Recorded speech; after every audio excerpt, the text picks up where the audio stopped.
Oui, bonjour, Rugby Lens and the Companies, alors c'est le numéro 2, alors ce week-end, bon, pas de match de top 14 et le Pro D2, donc on va s'arrêter et se pencher sur le tournoi destination, c'est la dernière journée ce week-end, donc il y aura 3 matchs, on va vous présenter les 3 matchs du week-end, ça sera Pays de Galles, Italie, Écosse, Irlande-Écosse et le crunch, France-Angleterre. Donc on va laisser la parole à notre spécialiste basque de l'émission pour présenter un petit peu le premier match. Le premier match de ce tournoi destination, ça sera Pays de Galles, Italie. Pierrot, on vous laisse la parole pour ce crunch. Donc Pays de Galles Italie, les Italiens, bon malgré le match perdu le match perdu contre les Français, il n'y a pas photo là, ils ont mis sanction, nul à l'avant, catastrophique derrière, rien. Les Français magiques, ils leur ont mis sanction. Les Gallois sont pas trop mal, ils font des débuts de match absents, retour par contre les secondes mi-temps d'anthologie. Bon, premier aveu, pour moi, c'est le Pays de Galles qui gagne, il n'y a pas photo. Les Italiens font quand même une destination correcte, il n'y a pas. C'est vraiment un bon retour pour eux, mais bon. Pour moi, Pays de Galles gagnant, vu que déjà ça se passe au Pays de Galles, chez les Diables Rouges. Et vu aussi que bon, les Italiens sont encore un peu trop brouillons et n'arrivent pas à produire un jeu. Même s'il reste quand même vaillant jusqu'à la fin, hein, comme on l'a vu face aux Français, où ils peintent 2 essais en fin de match. Donc moi je dis pronostic victoire des Gallois. Moi je sens bien 26-10. Allez, voilà. Donc nous allons voir le match suivant présenté par Zazou, notre nouveau pronostiqueur de Rugby Lens Irlande-Écosse. Bon, mais bonjour à toutes. Voilà, je vais vous présenter donc ce match entre le 15 irlandais et le 15 du Chardon. Voilà, donc nous allons revenir un petit peu sur ce qui s'est passé côté irlandais dans ce tournoi, donc, sachant que c'est quand même les tenants du titre et Grand Chelem à l'appui. Donc ils ont commencé timidement face aux Italiens, ils ont un peu bafouillé leur rugby. Après, souvenons-nous de ce match face aux Français où ils ont pris quand même une petite piquette, mais quand même je tiens à dire que ça ne se joue à rien les premières minutes sur une percée de Gordon Darcy qui nous a fait quand même une belle percée, un coup de pied à suivre et le rebond fatalement est revenu dans les bras de Claire. Ça aurait peut-être changé la face de ce tournoi. Mais bon, ils se sont bien rattrapés après chez nos amis anglais dans l'antre de Twickenham. Ils ont massacré avec 2 essais de Tony Beau. Jolie victoire irlandaise et après ils ont confirmé chez eux contre les Gallois. Ils ont eu 3 occasions, c'est 3 essais réalistes ces Irlandais. Donc voici le tournoi des Irlandais. Les Écossais, bon mais ils ont évité la cuillère de bois. Et oui, ils ont fait le nul contre les Anglais. Contre les Français, ils ont été lamentablement, ils ont été absents, donc victoire logique des Français. Ensuite, le match qui leur met un coup sur la tête, c'est chez les Gallois, menant 24-9.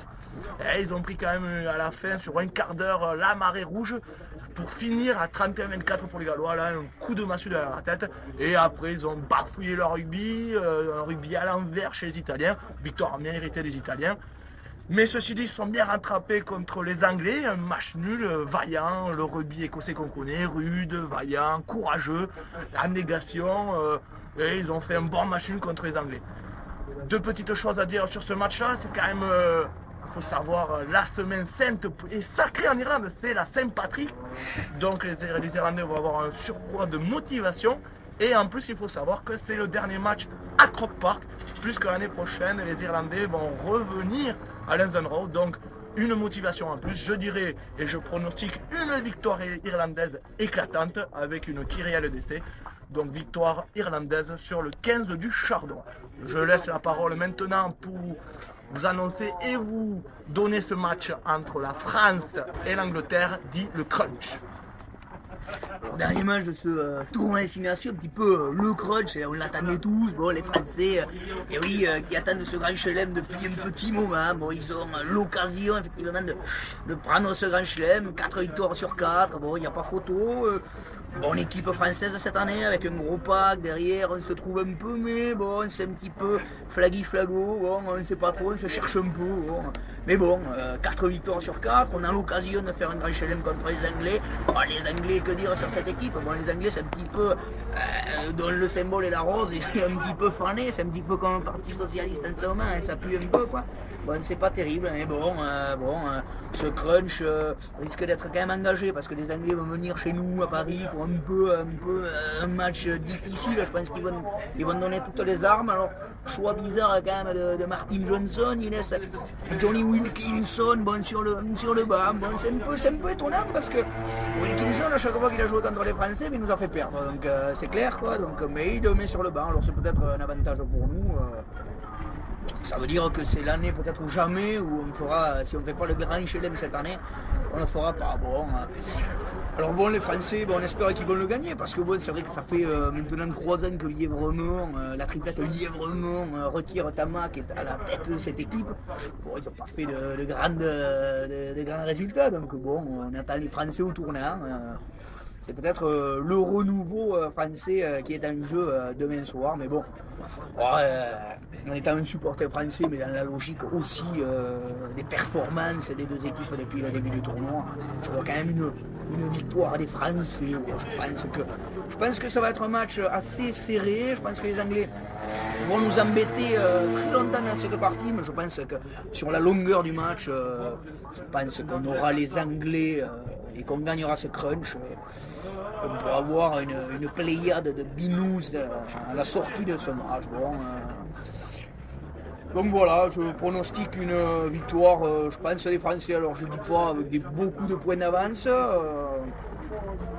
Les Français devraient s'en sortir. S'il y a bien une année où on peut battre les Anglais faciles, c'est cette année. Donc, la France qui gagnera.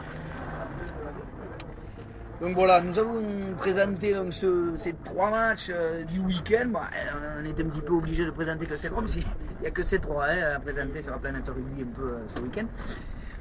Donc voilà, on vous a fait un pronostic des 3 matchs. À vous de nous suivre ou pas. La semaine dernière, on s'était trompé sur un match, sur 3. Bon, donc c'était pas trop mal.